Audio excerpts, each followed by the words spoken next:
10 محرم کا روزہ رکھنا مسنون ہے، 7، 11 کا یا 9 کا شامل کر دیا جائے۔ حضور جب تشریف لائے مدینہ المنورہ میں تو حضور نے دیکھا کہ یہود روزہ رکھتے تھے، تو پوچھا تم روزہ کیوں رکھتے ہو؟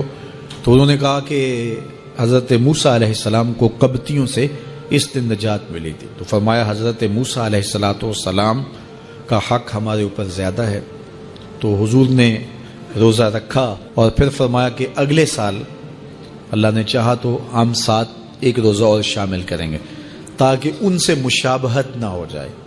عددی مشابہت سے بھی بچنے کے لیے حضور نے کہا کہ ہم 2 رکھیں گے۔ تو روزہ اگر عاشورے کا رکھنا چاہیں تو اس کے لیے سنت یہ ہے کہ 7 یا 9 کا شامل کریں یا 11 کا شامل کریں۔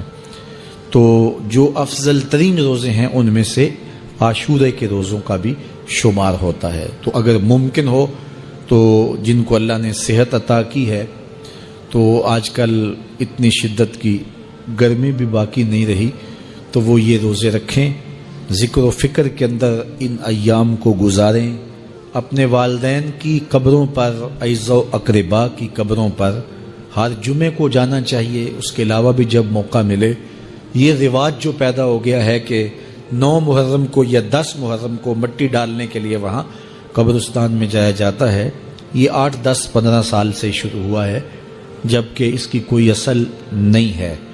تو اگر آپ روٹین سے جاتے ہیں تو آپ کو ہر جمعے کو جانا چاہیے والدین کی قبروں پر، اور وہاں جا کے ہر جمعے کو سورہ یاسین کی تلاوت کرنی چاہیے۔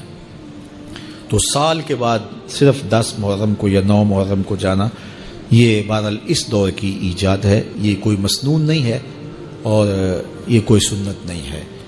تو روٹین سے اگر کوئی جانے والا ہے تو چلا جاتا ہے تو کوئی حرج نہیں ہے۔ تو باقی یہ بڑے اشرف ایام ہیں، بابرکت ایام ہیں، اور ان کو بہت ساری نسبتیں حاصل ہیں۔ حضرت امام حسین رضی اللہ تعالی عنہ کی شہادت کے ساتھ یوم عاشور کو نسبت حاصل ہے، اور اس کے علاوہ بھی بہت سارے عالی مرتبت جو ہے وہ ہستیوں کے وصال کا دن بھی ہے، اور بہت سارے واقعات اس دن جو ہے وہ روح پذیر ہوئے ہیں۔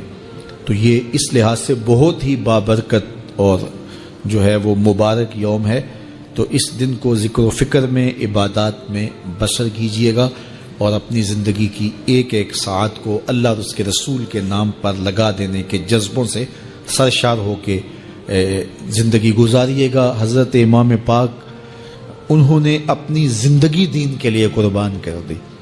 تو یہ 10 محرم ہمیں سبق دیتا ہے، اور ہم اس دن عہد کرتے ہیں اگر انہوں نے اپنے بچے بھی قربان کر دیے اور اپنی اولادیں بھی بھوک اور پیاس میں قربان کر دیں، تو آقا کریم نے فرمایا لوگو میں تمہارے اندر وہ چیزیں چھوڑی ہیں، اگر تم ان کو مضبوطی سے پکڑ لو تم کبھی بھی گمراہ نہیں ہوگے۔ جس طرح پچھلی امتیں انبیاء علیہ السلام کے چلے جانے کے بعد دوبارہ گمراہی میں پلٹ گئیں، گمراہی کی طرف چلی گئیں، تو ایسا نہیں کہ تم بھی گمراہی کی طرف چلے جاؤ۔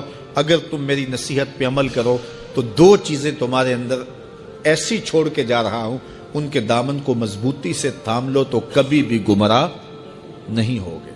ان میں سے پہلی چیز کتاب اللہ کی کتاب، اور دوسری بھاری چیز جو میں تمہارے اندر چھوڑ کے جا رہا ہوں وہ میرے اہل بیت نبوت ہے۔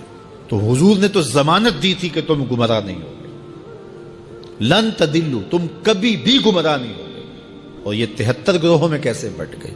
تو حضور نے شرط لگائی تھی کہ اگر تم ان 2 چیزوں کو تھامے رکھو گے تو کبھی بھی گمراہ نہیں ہوگے، ایک اللہ کی کتاب اور ایک میرے اہل بیت کو۔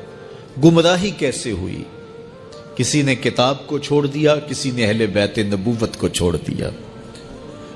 گمراہی تب ہوئی کسی نے کتاب کی بات تو کی لیکن اہل بیت کا بغض سینوں میں پلتا رہا، اور کسی نے اہل بیت کے نام کی دہائی تو دی لیکن کتاب کے پارے بھی پورے نہ مانے۔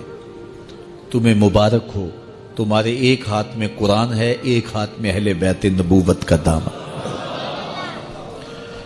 تو جس نے کتاب اللہ کو چھوڑا وہ بھی گمراہ ہو گیا، اور جس نے اہل بیت کے دامن کو چھوڑا وہ بھی گمراہ ہو گیا، اور جس نے دونوں کے دامن کو پکڑ لیا تو وہ کامیاب ہوا، بامراد ہوا اور ہدایت پہ گامزن۔